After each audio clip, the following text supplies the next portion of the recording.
All right, folks, back on the Bossman show. Time for JC to join me as he does every week. Bruh, what's good over there in Memphis, man?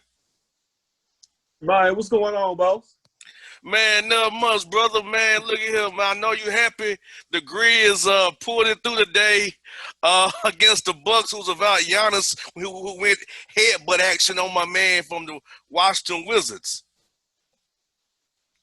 Yeah, man. I got a feeling, even if Giannis went ahead, but old boy, that your boy, Coach Budenholzer, he would have probably held Giannis out anyway as a favor Oh to his yeah, former assistant, Taylor Jenkins, man. yeah, yeah. Yeah, I'll tell people that I'll tell people that he's gonna help out his former assistant for sure. He's gonna help out Taylor. I knew he was gonna do that. right, How he's gonna go about doing it? Probably, like I said, setting certain people and not trying to win. But hey, got the right, job right. done. The Grizz punched the ticket to the play in game on Saturday.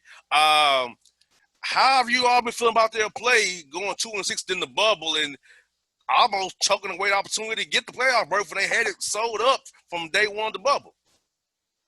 Yeah, man. It was just, man, the injury bug just bit the Grizz hard. With Justice Winslow going out with the hip, Tyus Jones injury, and then uh, Jaren Jackson Jr. Being out, with his meniscus tear, man. So give the Grizz credit for just hanging in there to get the win today, and the other win also, man, just to put themselves in position to get into the play-in game, man. But at this point, I mean, nobody expected the Grizz to really, before the season started, if you had told me the Grizz would have 34, 35 wins, everybody would have been good with that. That's a Mm-hmm. great season. Nobody expected a playoff run, so anything after this is a bonus. But yeah, man, like this team, once they get all the guys back next season, everybody healthy, it's gonna be a fun young team to watch. And sky's the limit. We could definitely be looking at something special here in the next few years to come. Now, the offense you all run, I know it very well. They ran in Atlanta. How do you like the offense that they run in with Memphis runs same thing that the Hawks did when Bud was with the Hawks and with the Bucks now. So how you like the offense for what the Grizz talent has right now, that spread out, that motion offense, and how you guys liking it so far out there for your young team?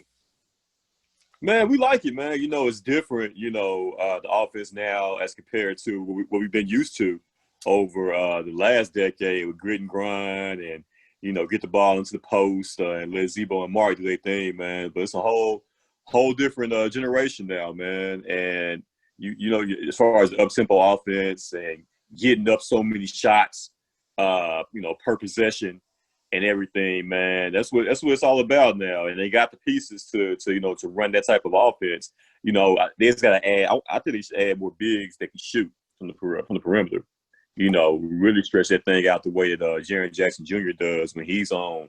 I think if we get some more bigs like that, man, that can shoot from the outside, open things up for our penetrators like Ja, and cats like that. I think we can do some big things, in this offense in the years to come.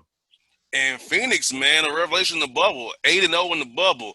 Did you see the Phoenix Suns come together like this in the bubble? Man, I shouldn't see it coming, but Monty Williams doing a great job with that young team out there. And Cameron Payne, another guy from Murray State, come off the bench for Phoenix and balling today against Dallas in their backups. Yeah, man. It's a surprise. Nobody saw that coming, man. Monty Williams, we know he's a great coach, and he has those guys believing over there, man. Devin Booker, DeAndre Ayton, and you mentioned Campaign, a guy from Memphis. So I'm impressed with what they got going on, man. And I mean, like I said, going forward, after this bubble and playoff run here, man, the West is gonna be stacked, man. There's gonna be so many good teams, man. I'm trying to think of like a team in the West that's just garbage. You know what I'm saying? Like, you really can't just say that right now, Minnesota, man. At this point, Minnesota, yeah, Minnesota. yeah, and then Sacramento, right, right. But they got pieces, though. You got young pieces. But But yeah, man, like I said, the West is stacked, man. It's gonna be an interesting playoff run, man. I think we can see some upsets. We could Yeah, definitely see some upsets in the first round. definitely. And you gotta lead me to my next topic here: the West playoffs. You got that's pretty much set. Lakers versus the play-in winner. If it's Portland, they can give some trouble because they don't have anybody to guard on the perimeter. See, the Lakers' weakness is the perimeter. You throw LeBron on Dame so you can let CJ or Melo go crazy. That might be trouble for the Lakers. What are your thoughts about that matchup? If it's Portland and not Memphis? Yeah, and the way it's looking, it's probably going to be Portland because if we see Portland in a play-in scenario, we're going to probably be the ninth seed anyway.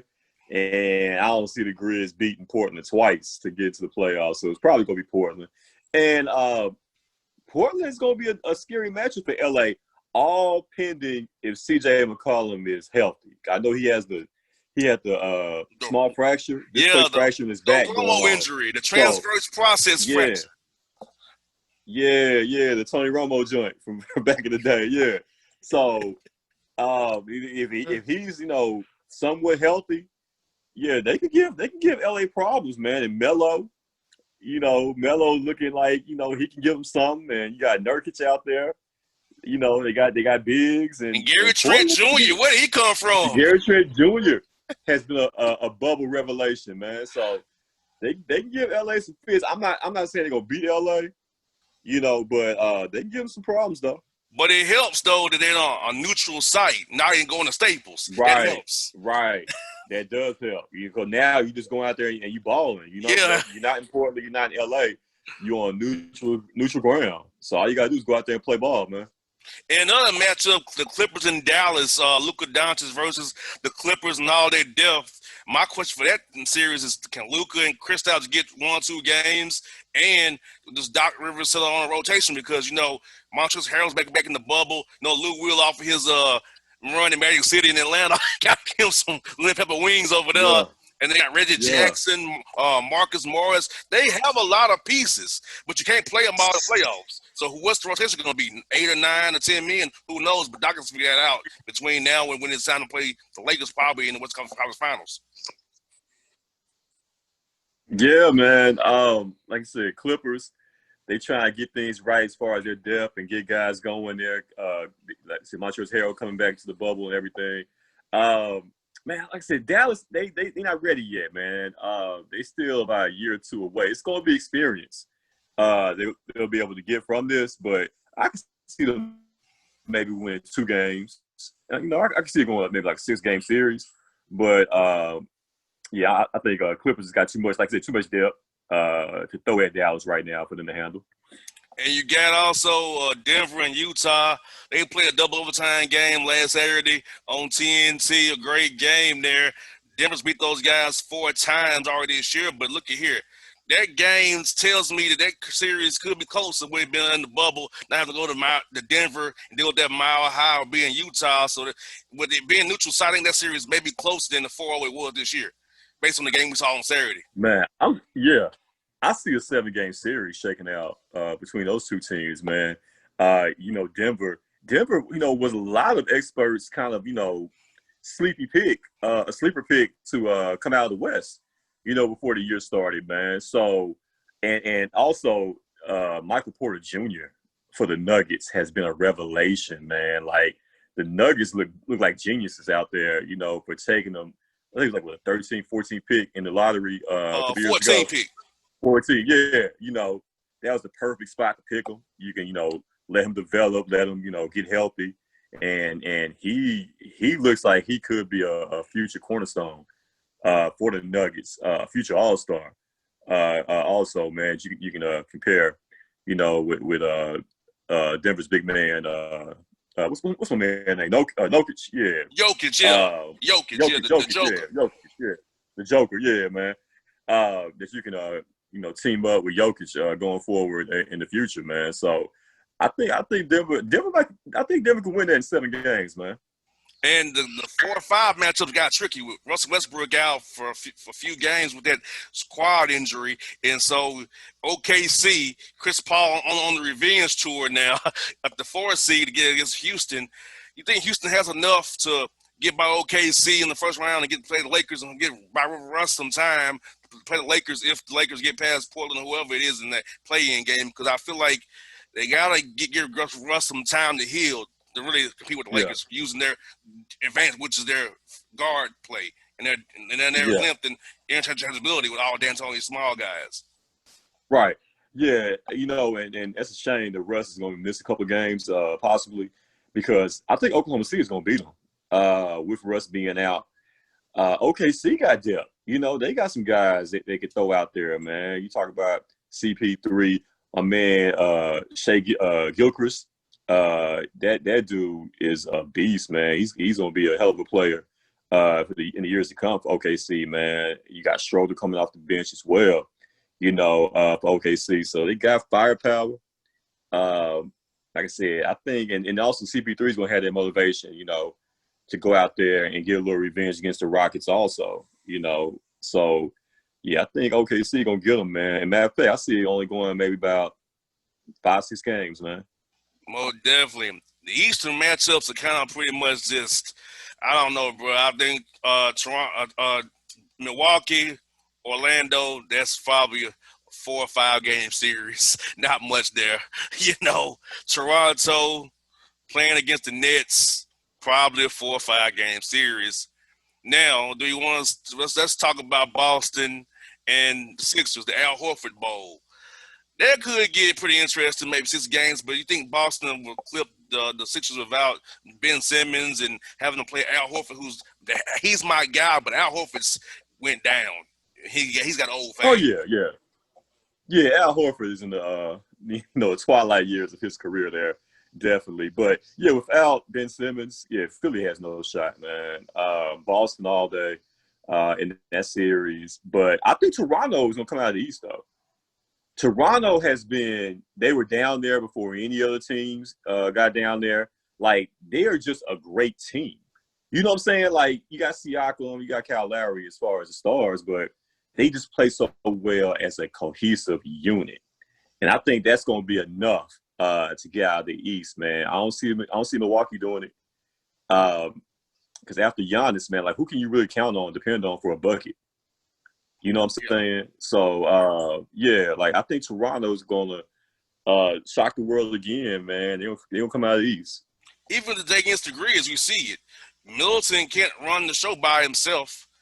I know there was no George Hill, no Ilyasova, or no Wes Matthews with Giannis, but still, Middleton's your second best player. You couldn't beat the Grizzlies with most of your main backups and your main people who played in rotation.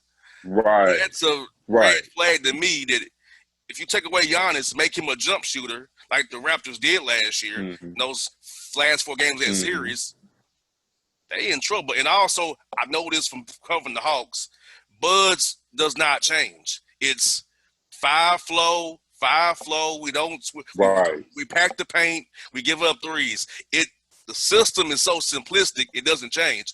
It's good for the regular season, but not good for the playoffs, because saying him is just the Cavs 3 in a row get swept. Where you don't change what you do. The same thing every time. I just feel like it's good for the regular season, but not good for the playoffs. Exactly, man. So, Middleton, as far as I think he's the ultimate side piece. You know what I'm saying? Like, he's always gonna be a number 2. He'll never be that guy. If he's ever put in a position where he has to be that main guy, it's not gonna work, man. So, definitely that's why I think Toronto, can definitely come out of the East, man, because all they gotta do is just devise a game plan to kind of limit what Giannis can do. And I don't trust anybody else from Milwaukee to be able to really step up to the plate and give you a crucial bucket, at a crucial time during the game there, man. So Toronto out of the East for sure. Now let's talk college football. They doing it, bro. The Dog and Pony Show.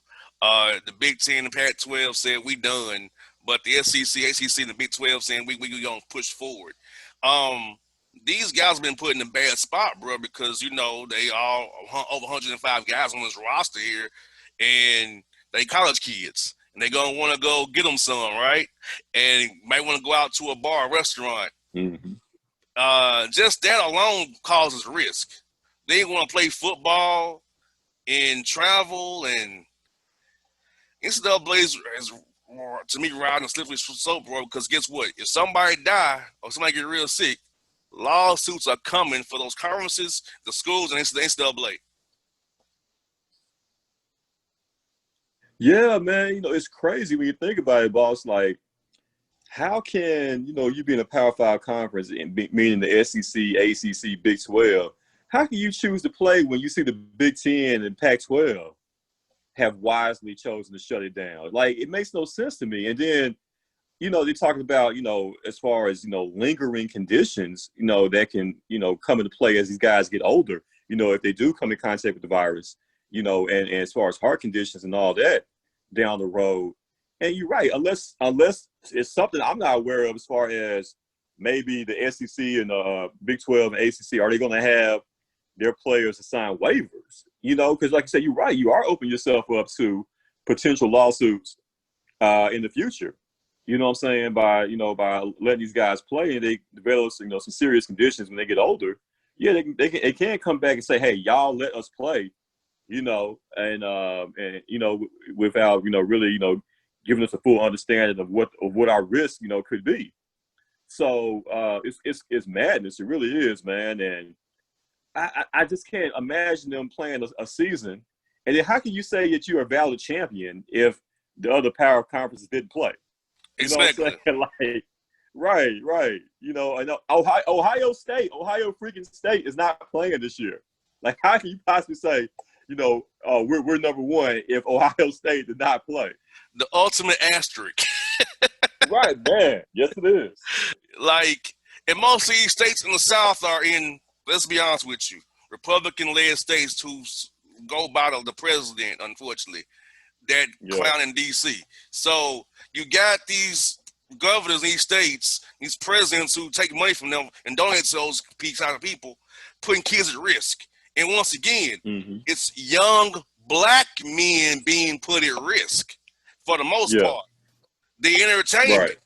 Our lives are not mattering, bro. I hate to bring it back to this, but our lives not matter. They're putting us, most of the college football players are young black men. You put them out there, not caring about them getting the virus. They get heart condition that linger for life. You don't give a damn long as you make money from the GTs, ESPN, Foxes, Big Ten Network, all these networks, and you don't care about the rest. And that's the part that makes me angry most. That once again, we're just pretty much being used for entertainment purposes, and that's called slavery to make money for those guys in suits in the administrations and in those regions and those boards. Let's be real about it. Exactly, man. That's what it all boils down to, is big business. All they see is dollars right now, and they care less about these players' long-term health. It's really a shame, man. I wish they would come to their senses before they actually try to get out there and play and just realize, hey guys, we can't do this. We got to shut it down, man. Yeah, you're gonna lose money. You know what I'm saying, in the long run, but these guys, their health is more important than those dollars right now. That's why our country's in the place it is, brother. You know that, because we cannot chill as Americans, and that's black, white, people just can't deal with it right now. That's why we have over 170,000 deaths in the country, over 5 people with the cases in this country. People can't chill, and people rather just have life to be normal than focus on living. Because this is my thing. I can go out to a bar, but I'll be dead in a month. What did they get me? Look at Herman Cain. He went to the Trump rally. Let's be real about it. And he was dead in a month. Is it really worth your life? That's where we at, like life and death. And I feel like we as Americans and people in general aren't doing it because, bro, I know you've been in the club world promoting. And here in Atlanta, we having concerts at clubs. Pastor Troy having Little Scrappy doing, what are we doing? Even when, you can't drink some liquor with a mask on. Let's be real about it. You might have a mask on to come in, but you take it off to eat and drink. So what are we doing? We gonna be on the dance floor? So like, bro, it blows my mind from college football to regular people in regular life, how they just don't realize that we're causing our own trouble. We're making this worse than it has to be by being stupid and not just being chilling and relaxing, letting this thing pass by and get us through this. Hey, man. I couldn't say it better, dog. Like that's really what it is, man. And it really, like I said, it all stems from lack of leadership. Um, it stems from the top as far as, the lack of direction and people feeling like, they got to maintain, some sense of normalcy, and not realizing, hey, and you just got to look out for the greater good of human, of your fellow man. You got to look out for the greater good at this point. I think, but that's just America in general, man. We've always been a greedy, selfish country. So that's what it all boils down to, man. People just looking out for I instead of us. Yeah, I had for it last week. We missed last week's show, but bro, it talked about how relationships have been breaking up by how one partner is like not down with the virus, other party wants to live their lives, and there's been a lot of breakups because of people seeing the virus differently. And it's like, it's crazy that people can't see it for what it is. That there have been uptick in breakups and divorces over COVID-19 because one person wants to live their life, other person wants to shut it all down, and ain't sitting out on it. It ain't going on days, ain't doing this and doing that, and it's causing people to party and break up. That blows my mind, but it's not surprising, but it's blowing my mind that it's happening. Yeah, man. These are just strange, crazy times, man. This is the strangest, craziest year ever. And man, like I said, I'll be so glad when we get past all this, man. But just right now, man, we living in some strange, weird times, man. Well, before you go, bro, tell people about Central's AF podcast. What y'all been talking about? What you got on tap for them this week, brother? Oh man, yeah, Essential AF podcast. You guys can check us out live on Facebook each and every Sunday, starting at 6:00 Central. Also, you catch the show on YouTube, man. All right, go subscribe to our YouTube channel. Hashtag Essential AF podcast. On the show this week, we got to talk about Joe Biden's new vice presidential candidate, Miss Kamala Harris, man. She's getting a lot of heat, man. Some people saying think she's black enough, or looking at her record, when she was a prosecutor and a DA out there in California, man. So we're gonna break it down. We're gonna get into it. We're gonna discover who is the real Kamala Harris on the show, Essential AF podcast this Sunday. Hey, tell the people for boss, look, anything's better than who we got now. Stop with the purity test. Stop with the purity test. Stop with her record. Look here. Look what we got now. Exactly. It's so binary. Do you want this or do you want something different?